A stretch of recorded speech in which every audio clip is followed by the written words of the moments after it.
imbas dari program di tahun 70-an 80-an. Kenapa? Karena Undang-Undang Nomor 52 tahun 2009 mengamanatkan bahwa pertama harus dibahas tentang kependudukan. Dan kemudian dari kependudukan itu ada komponen keluarga berencana untuk mengendalikan kependudukan, tapi itu harus bermuara kepada keluarga sejahtera. Karena itu ada pembangunan keluarga. Makanya tagline kita sekarang adalah program kependudukan, keluarga berencana, dan pembangunan keluarga.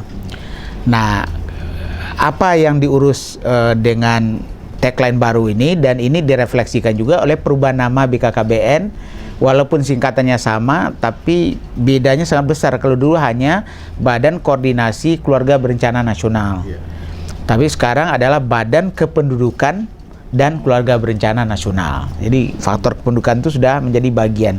Karena itu juga sekarang ada Deputi Pengendalian Penduduk, ada Deputi Pembangunan Keluarga, ya, Keluarga Sejahtera dan Pemberdayaan Keluarga.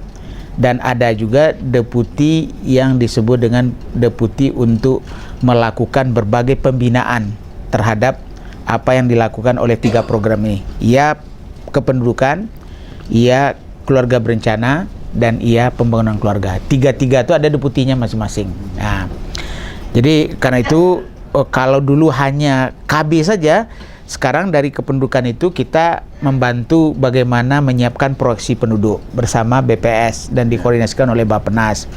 Kita melakukan analisa bagaimana dampak dari penduduk yang diproyeksikan itu terhadap daya dukung lingkungan, terhadap daya tampung area, terhadap ketersediaan pangan, terhadap dampaknya terhadap fasilitas pendidikan yang disediakan. Nah, itu ada satu direktorat di bawah Deputi Pengendalian Penduduk ini yang melihat dampak dari kependudukan. Kemudian bagaimana kita juga melihat upaya-upaya yang dilakukan untuk melakukan pendidikan kependudukan, sehingga mempunyai dari anak TK itu sadar dia bahwa penduduk itu harus betul-betul dijadikan bagian utama dari pembangunan, selain dari penerima manfaat, tapi juga dia subjek, dia yang menjadi pelaku. Karena itu mutunya menjadi penting, mutu dari setiap penduduk. Nah, untuk mencapai pengendalian supaya dia tidak berlebihan pertambahan penduduk ini sehingga tidak tertanggung oleh lingkungannya, maka diberikan program keluarga berencana.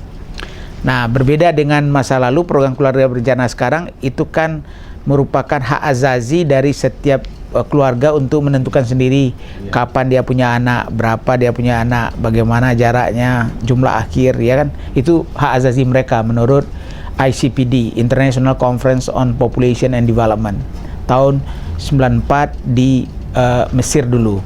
Nah, jadi karena itu kita mendekati sekarang, ketimbang kita terpaksa mengejar-ngejar mereka dan kadang-kadang agak sedikit memaksa di masa mereka sudah punya keluarga, bisa terjadi konflik. Padahal ini harus pilihan mereka yang di atas pengetahuan dan kesadaran dia dalam milih. Jadi kita sekarang memulai mendekatinya dari remaja.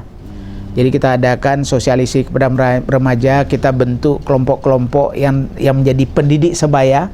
Jadi peer educator, lebih mencerdaskan gitu. Lebih mencerdaskan, sehingga mereka mengerti tentang betapa pentingnya mematangkan usia perkawinan, betapa pentingnya mengetahui kesehatan reproduksi, tapi juga kita titipkan bagaimana dia mencegah untuk narkoba dan kemudian jangan sampai terkena HIV/AIDS, ya, sebagai tambahan.